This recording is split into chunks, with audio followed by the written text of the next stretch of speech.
They are between 13 and 35 years old.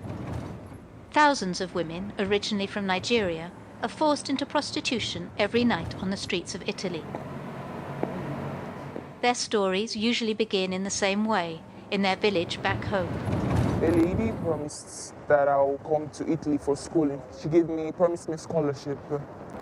She did all the necessary documents for me, the admission letter from the school. But for many of them, this promise rapidly turns into a nightmare. As soon as they arrive in Italy, these young women are forced into the sex trade. Once a week, this group of Catholic volunteers comes to visit them in the suburbs of Pescara, one of the largest seaside towns on the Adriatic coast. We go into the areas where these girls, victims of sex trafficking, are forced to prostitute themselves. We approach each one of them and we offer them something to drink and some sweet bread. It helps to break the ice.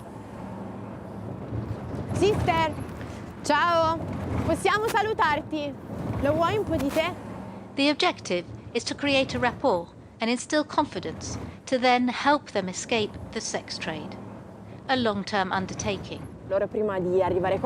Before coming here, these Nigerian girls are subjected to ritual juju ceremonies by a witch doctor. They have to swear to carry out everything they're asked to do in Italy. It's one of the reasons it's so difficult to convince them to leave this life on the streets. Each one of these girls is under the control of a woman known as the madam or the mama. The mama controls every moment of each girl's life, and when the girls return, she takes the money they've made during the night. Mary was 18 when she fell into the hands of a group of sex traffickers. Today, she feels brave enough to tell us of the horrors she has lived through.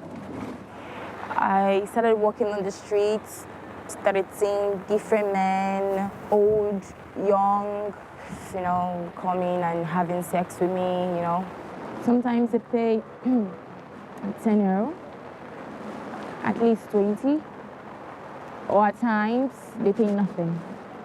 If there's no work, 6 to 7 men in a day. If I don't do it, when I get home the next day, I receive the beating of my life. So I still got some marks on my body from the beating. The traffickers. Transformed into a sex slave, Mary, like the other young women, was forced to repay a debt. The amount of the debt was set by her madam.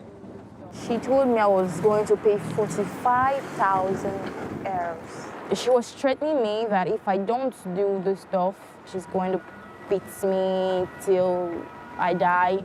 According to the UN's International Organization for Migration, 80% of Nigerian women who arrive in Italy are forced into the sex trade. Juliette Herson is a midwife with Doctors Without Borders. She is part of a medical team that helps women after their Mediterranean sea crossing. I meet many Nigerian women. Often they're young or even very young, women who have no idea what awaits them.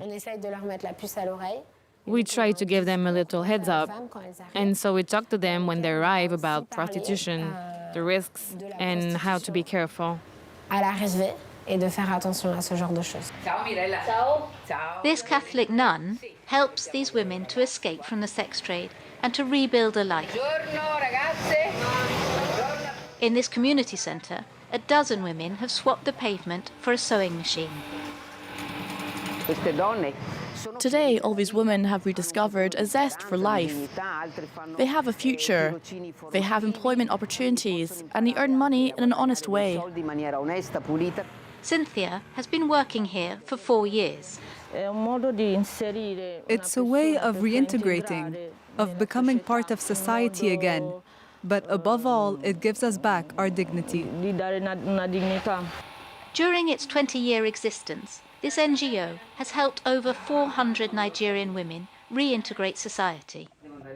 Women like Blessing, who has written a book about her experiences working the streets of Italy. Today, she campaigns on both sides of the Mediterranean against sex trafficking. I was in one village in Nigeria that was last year. After I finished speaking in the church, some women came to meet me, telling me that their daughters were in Italy. Then I left my contact with them. Then when I came back, 5 girls contacted me. And those 5 girls were relocated by anti-human trafficking. A victory, but there's still a long way to go, as an estimated 30,000 women are currently subjected to sexual exploitation in Italy.